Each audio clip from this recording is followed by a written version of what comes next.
আমি জেনে শুনি জীবন ভরে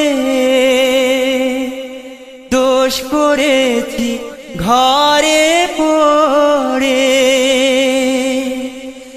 আশা নাই যে যাব তোরে বিচারে তোমার আল্লাহ করুণা বিচার। রোজ হাসরে আল্লাহ আমার করুণা বিচার, আল্লাহ করুণা বিচার। বিচার চাহে না তবু দয়া চাহে এ গুনাহগার, আল্লাহ করুণা বিচার।